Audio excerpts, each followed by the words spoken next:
What's up, guys? Welcome to Daily Dose of Reddit. This is your host with the most energy, Captain Zach, and today's subreddit is r/MaliciousCompliance.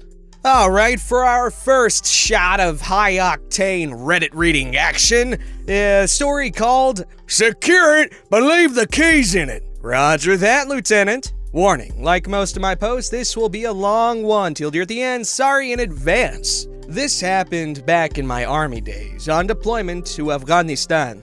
I was an E4, or a specialist I'm pretty sure, despite being in for around 7 years at this point, because I decided to self-medicate for a while before seeking help for PTSD, and was a bit of a fixture in my unit after spending my entire army career in this unit. Despite my screw-ups, I was well liked by most of my units, and especially by my CO, or company commander. And First Sergeant, the enlisted counterpart to the CO, I was what the Army calls a deployment soldier, someone who you love to have in your unit while deployed, but gets a bit, let's say, distracted and has a tendency to get in a bit of trouble when back in garrison, or the US, for too long. I was known for being sarcastic, a jokester, and hardworking when it mattered, but tended to be the typical long-term specialist when it came to bullcrap duties in garrison. For instance, taking a 3-month staycation when our O base defense duty, but that's a story for another time. Also important to the story, I was also known for rarely being seen without my best friend, Jacob, who I went to basic with and was lucky enough to be in the same unit with my entire career. And if we were left without supervision for too long, well, leadership knew not to let that happen. Consequences could range from the time the entirety of the barracks living members of the company missed PT the day after St. Patrick's Day due to the 3-story beer pong monstrosity we created to, well, this story. To the story. I had recently been switched to ops, or operations. Basically, they put me behind a desk to be the armorer, the guy that makes the pew-pews go pew again when they stop pewing, from the front line, despite having no training and definitely not the best person for the job. This led to me being the lone person on the night shift, as troops tend to take very good care of their weapons when downrange, and if something does break, it usually has to go to the battalion armorers, the guys that were actually trained to fix them. So honestly, there wasn't much for me to do. I won't get into all my duties, but it wasn't much. It wasn't hard, and I was bored. Cute side note, the best nights were when the mine dog assigned to us couldn't sleep and came to the TOC, or the Tactical Operations Center, and I got to play with her most of the night. Back to the story. Before I was switched, Jacob was in the lead vehicle which hit an IED. He was medevaced out on a chopper, but luckily himself and 2 others were concussed and beaten up, but otherwise okay. Rest in peace to the driver, sadly. He was only 19 and was placed on life support, but it was removed at the request of his parents less than 24 hours later. Anyway, Jacob came back to the unit, but leadership was wary of sending him back on a mission too soon, and he was placed on night shift with me. To this day, even the CO and the PL, or platoon leader, usually a second lieutenant, aka Butterbar, can't explain why they thought putting he and I together on night shift, unsupervised, for 12 hours a night was a good idea. With both of us being well-liked and in our specific company for longer than anyone else there, we got pretty brave, and there were quite a few antics and pranks pulled on the company leadership, most of which were tolerated and laughed about, and I can go into detail later if anyone is interested. This antic, however, was not loved by the officers. Not at all. While deployed, military cooks serve midnight chow, which is exactly what it sounds like. Since we were on a larger base this time around, our unit was issued a Gator. Think electric golf, except where the rear seat and club holders would be, there's a small dump truck bed. We would use this to drive to pick up midnight chow and drive back, and sometimes other members of the unit would use it for work or just to avoid taking the buses on base. Well, one particular morning, a group of lower enlisted took it to the gym and stayed longer than usual, and when the officers woke up, they wanted to go get breakfast, only to find that they had to use the bus because the Gator was gone. Jacob and I were berated and told that we weren't supposed to let anyone below a platoon sergeant rank use the Gator. First, we'd heard of this rule, but whatever. This happens all the time in the Army. Adjust and move on. Since we were ops, we were still allowed Gator use, so we didn't care. That is, until one morning I left shift with the Gator key still in my pocket, and they couldn't find them or use the Gator until I showed up for my next shift. Thus, the Gator use for anyone but the first sergeant, who never used it anyway, the CO, and the XO, second in command to the CO on the officer side.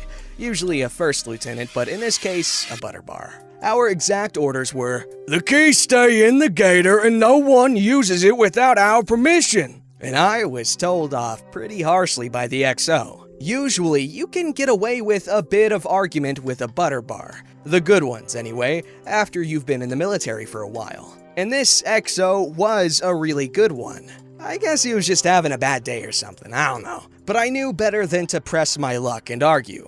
There's more than one way to break in a new lieutenant, after all. So now we finally come to the malicious compliance. Jacob and I were fairly annoyed with the XO's actions, and since we had nothing better to do that night, and I sure as hell wasn't gonna let him think that his rank allows him to not give people decent human respect, we spent the first few hours thinking of how to teach him a lesson. Knowing the CO had left the brigade headquarters earlier that day, we came to the conclusion that since we couldn't bring the key inside anymore, but still needed to secure the Gator, we'd need to get creative. That night, we decided that since we had to be inside and couldn't have eyes on it, we'd need to hide it, or at least place it out of reach. Outside on a smoke break, we saw the connexes, or railroad containers for civilian speak.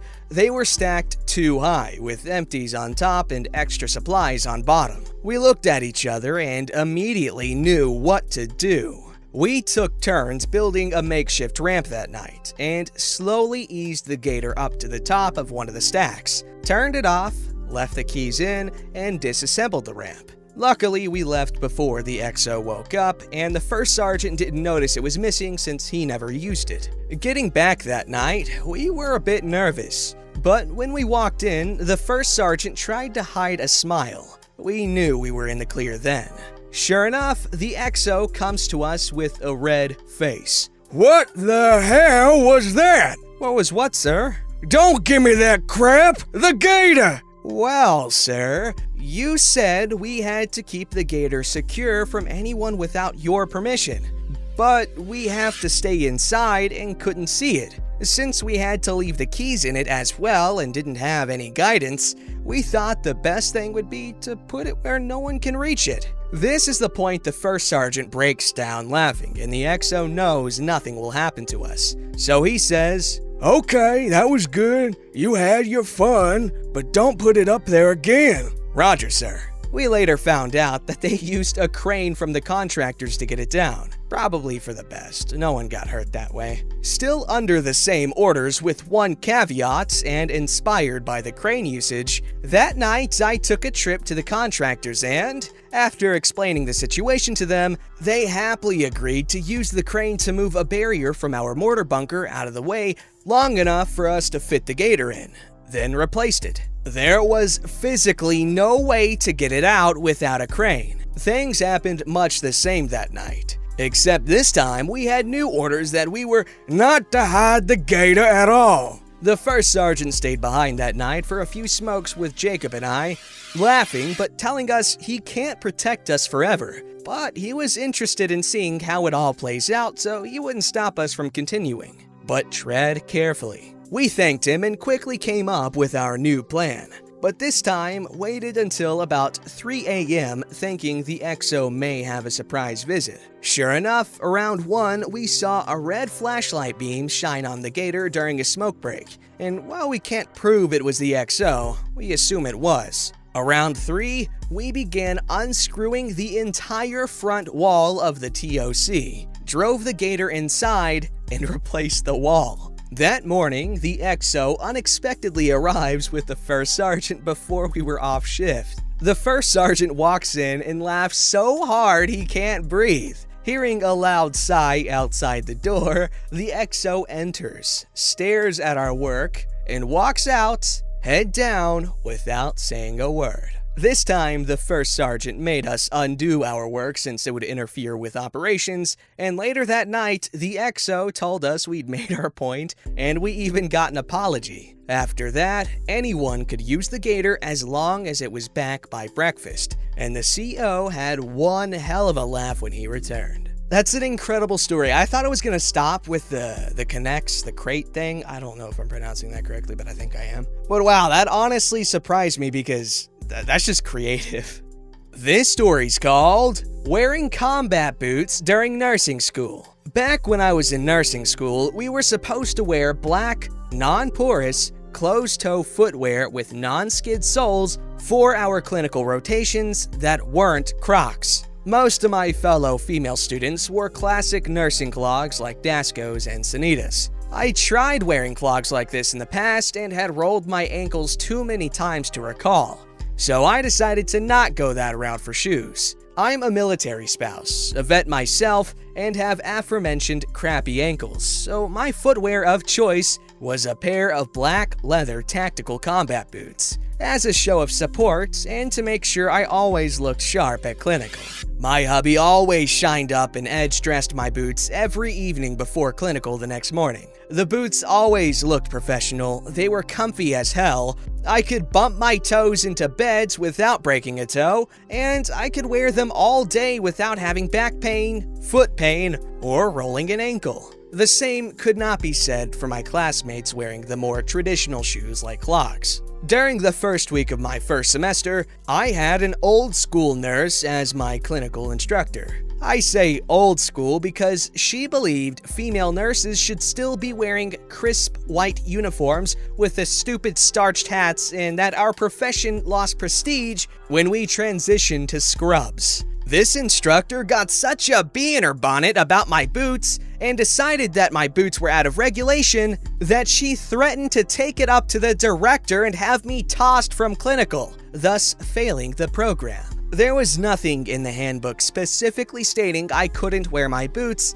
since it just stated footwear, which was black, well-maintained, non-skid, and non-porous. Check, check, check, check. Furthermore, the pair of boots that I wore were meant to be worn by EMTs, so they were waterproof, bloodborne, pathogen-resistant, puncture-proof, oil-proof, non-skid, and had reinforced toes. They were just as expensive as Dansko clogs and could handle lots more abuse. I knew I was in the clear, so I decided to keep on wearing them. The first day after the instructor commented on the inappropriateness of my boots, she did a uniform and shoe inspection to make sure we were appropriately attired. I, of course, was wearing my nicely polished combat boots. She failed me for the day based on my boots, so I politely objected, stating that my boots fell within the definitions of acceptable footwear in the handbook. She literally marched me to the director's office like I was a kid caught stealing cookies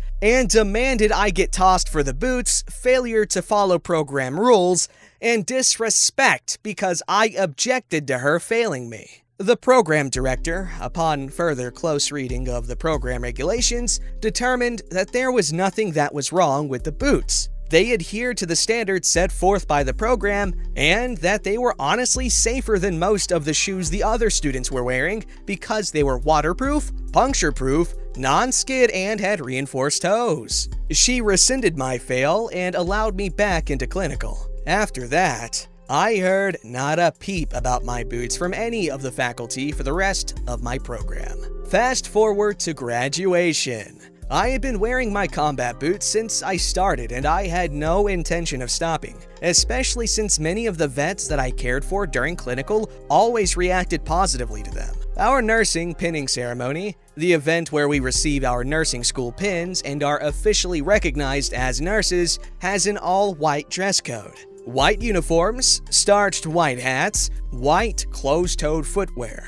The word footwear is key. The dress code did not state shoes specifically, and I knew this. Same bratty old bat nurse sees me in the hall and makes it a point to tell me I'll have to get some real white nursing shoes to wear to pinning since I can't obviously wear my black combat boots because we needed to have white footwear. And went on my merry way. And then wore the all-white Doc Marten combat boots my infantryman husband bought me as a graduation gift to pinning. The instructor stopped me after the ceremony and complimented me on actually getting nursing shoes, at which point I pulled up the leg of my white scrubs and showed her my boots. The look on her face was priceless. Edit! So this post kind of blew up and a lot of people are asking what kind of boots I wear. I wear ATAC 2.0 8-inch Defenders by 5.11. You can get them directly from 5.11 or at Gall's. Thank you for all the love.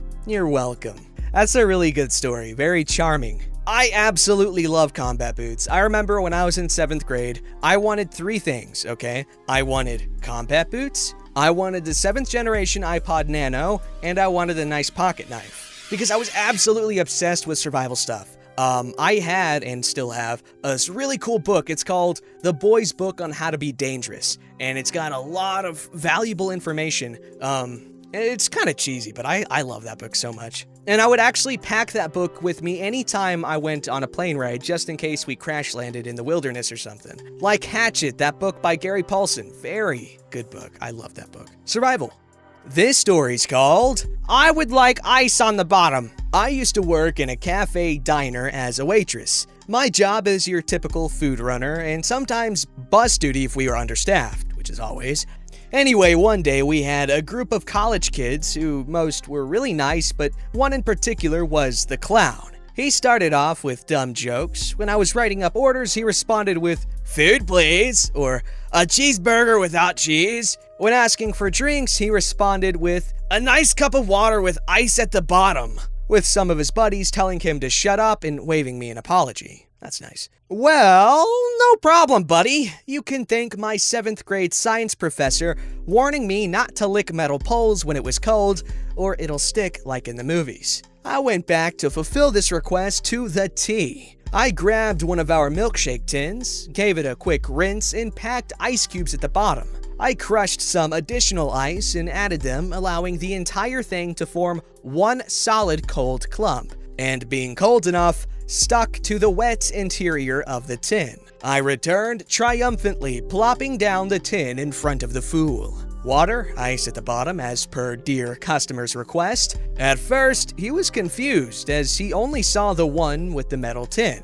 Then I hear him silently mutter, "Holy sh," but was cut off by the rest of his group cheering in disbelief that I have conquered his quest. He and the rest of his buddies even took a few pictures of the cup and before leaving, slipped me a personal tip as a thank you. Since then, our diner special was ice at the bottom, as a running joke, and everybody new gets a kick out of it when they see it. What is with these cute little stories? I guess that's what most of Malicious Compliance is, but all 3 of these stories were so cute and charming and I love them. I am so proud of you for doing that, OP. Good job. Don't forget to like, subscribe, and hit that bell to never miss an episode.